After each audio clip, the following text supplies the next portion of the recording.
안녕하세요, 이슈몬스터입니다. 오늘은 한국 인도네시아 포괄적 경제 동반자 협정 체결이라는 주제로 이야기해 보겠습니다.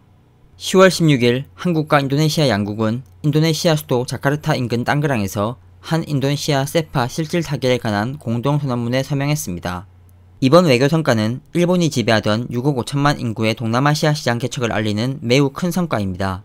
세파는 상품, 서비스 교역 자유화를 보장하는 FTA에 인력이동, 문화교류, 투자협력까지 포함하는 한 단계 더 높은 협정입니다.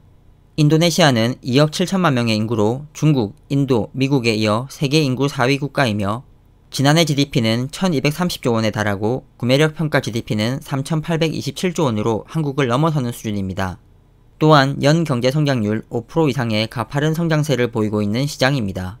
인도네시아의 1년 수입액은 180조 원 정도인데 중국발 수입 비중이 22%로 가장 높고 일본이 8.8%로 3위, 한국이 5.2%로 6위입니다. 글로벌 시장에서 치열한 경쟁을 하는 한일 양국은 인도네시아에서도 여름 강판, 냉연 강판 등의 철강 제품 및 자동차 부품 시장을 놓고 경쟁하고 있는 것입니다.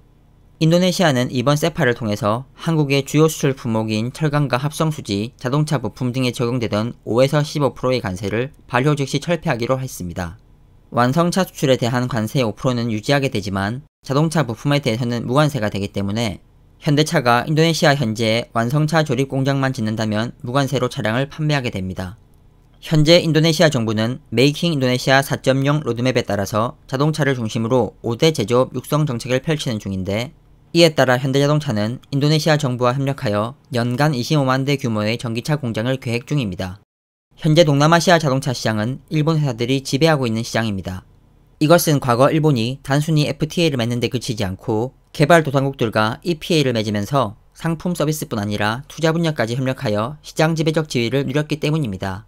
하지만 이번 세파를 통해서 때마침 기존 내연기관 차량에서 전기차로 패러다임이 바뀌는 이 시기에 한국도 인도네시아 시장 인프라 투자를 하여 자동차 시장 점유율을 대폭 높일 수 있을 것입니다. 이렇게 주요 수출 품목들에 대한 관세 철폐 및 투자 협력을 얻어낸 것도 큰 성과이지만 향후 추가적으로 발생할 경제 효과가 더욱 클 전망입니다. 외국 자본 투자가 상당히 제한되어 있는 인도네시아는 이번 세파를 통해서 한국의 온라인 게임, 유통, 건설 서비스 등의 투자 개방을 약속하였고 양국 간 투자 촉진을 위해 최애국 대우마저 제공하였습니다. 최애국 대우란 만약 인도네시아가 향후 다른 나라들과 무역 협상을 하는 과정에서 한국보다 더 나은 조건을 제공하게 된다면 한국은 자동으로 이들과 같은 최고의 혜택이 적용되는 것입니다. 즉, 인도네시아와 한국보다 더 좋은 조건으로 교역하는 나라는 절대 없을 것이라는 뜻입니다. 또한 인도네시아의 신행정수도 건설 계획도 한국에는 큰 호재가 될 전망입니다.